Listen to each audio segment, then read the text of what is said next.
বলেন, বন্ধু আমার বান্দাদেরকে বলে দিয়েন, নাব্বি ইবাদি, আমার বান্দাদেরকে বলে দিয়েন, আন্নী আনাল গফুরুর রহিম, আমি আল্লাহ ভীষণ ক্ষমাশীল, খুব বেশি দয়াবান। ওয়া আন্না আযাবি, সাথে সাথে এটাও বলে দিয়েন আমার আযাব হুয়াল আযাবুল আলীম, অত্যন্ত মর্মান্তিক, পীড়াদায়ক, যন্ত্রণাদায়ক। আমি ধুকে ধুকে মেরে ফেলি, তিল তিল করে মেরে ফেলি। আমার শাস্তি হবে বহু ধরনের, আমার আযাব হবে বহু ধরনের। অতএব আল্লাহ তাআলা বলেন, তাহলে প্রথম আয়াতের তর্জমা বুঝলেন কিনা? বলেন না বাপ, বুঝছেন কিনা?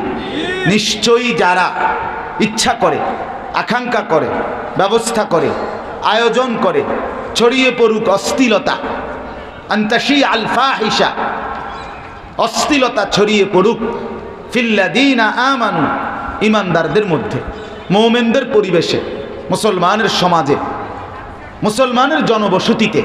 আল্লাহ বলেন যে মানুষগুলো, যেই পুরুষ, যেই নারী, যেই যুবক, যেই যুবতী, যেই জওয়ান, যেই বৃদ্ধ, যেই সংগঠন, যেই সংস্থা, যেই ব্যক্তি, যার দ্বারাই অশ্লীলতা, বেহায়াপনা, অসভ্যতা ইমানদার মানুষের সমাজে ছড়িয়ে পড়ে, আমি তাদেরকে যন্ত্রণাদায়ক আযাব দেব, দুনিয়াতেও আখিরাতেও।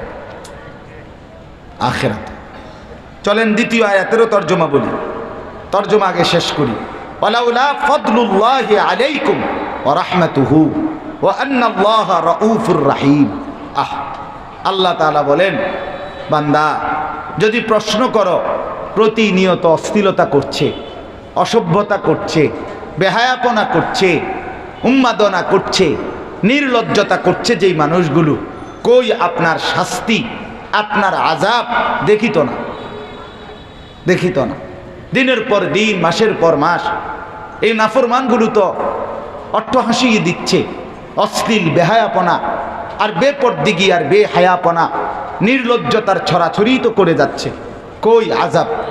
আল্লাহ তাআলা বলেন, আহা বান্দা, ওয়ালাউলা ফাদলুল্লাহ, আমার দয়া যদি না হতো, ওয়া রাহমাতুহু, আমার রহমত যদি না হতো, ওয়া আন্নাল্লাহা রাউফুর রহিম, আমি যদি অত্যন্ত মেহেরবান, দয়ালু না হতাম, তাহলে সেকেন্ড, মিনিট কত কিছুই না হতো। ছেড়ে